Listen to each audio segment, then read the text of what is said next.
मैंने देखा कि यहाँ के गांव-गांव में मेरे पिताजी, मेरे परिवार के प्रति कितनी श्रद्धा है। रात रात तक हम यहाँ के रास्तों से गुजरते थे तो लालटेन लेकर बुजुर्ग लोग हमारा इंतजार करते थे। कभी कभी मेरा चेहरा देख के रो पड़ते थे कि राजीव भैया की बिटिया आई है। मैं समझी कि जनता की श्रद्धा का क्या मतलब होता है, कि उसका आदर करना चाहिए।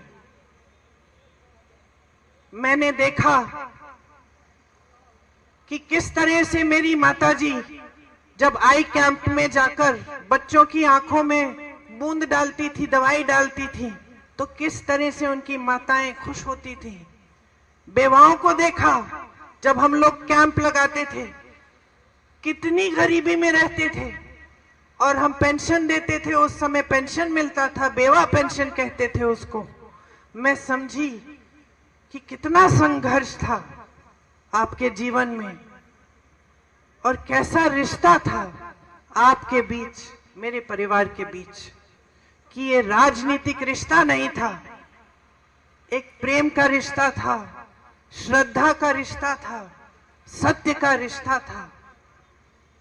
फिर भाई यहाँ आए, उनका भी चुनाव लड़वाया, सांसद बने, आपके लिए खूब काम किए। जहां जहां विकास ला पाए विकास लाए। लेकिन उसके बाद पूरे देश में एक नई तरह की राजनीति आई, एक राजनीति जो शायद हम जैसे लोग शुरू में समझ नहीं पाए, क्योंकि हमारी सभ्यता ही अलग थी, हमारी समझ ही अलग थी। हमें सिखाया गया था कि जनता के सामने झूठ मत बोलो, हमें सिखाया गया था कि जनता का आदर करो, हमें सिखाया गया था कि जनता सर्वोपरि है। और हम अपनी आंखों के सामने देख रहे थे कि एक नई राजनीति उभर रही है जो जनता के जज्बातों का इस्तेमाल कर रही है, सत्ता बटोरने के लिए जनता को गुमराह कर रही है। यहाँ अमेठी में आए ये लोग क्या समझेंगे, स्मृति जी क्या समझेंगी? ये तो यहाँ पे आपके लिए थोड़ी आई, ये तो राहुल जी को हराने के लिए आई हैं, ये राहुल जी से लड़ने के लिए आई हैं, ये आपके प्रति श्रद्धा की वजह से नहीं आई हैं। वो कैसे समझेंगी ये रिश्ता?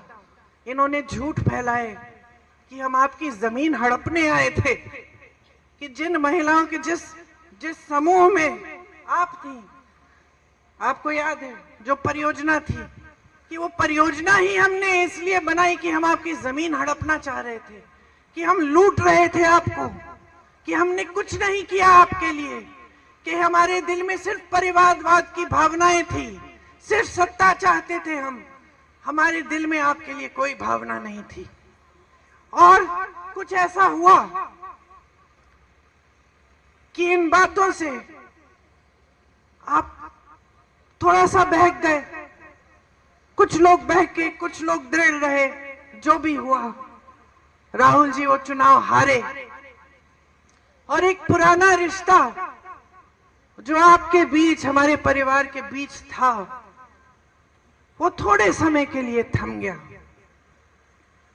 लेकिन टूटा नहीं, क्योंकि वो रिश्ता कभी टूट नहीं सकता है।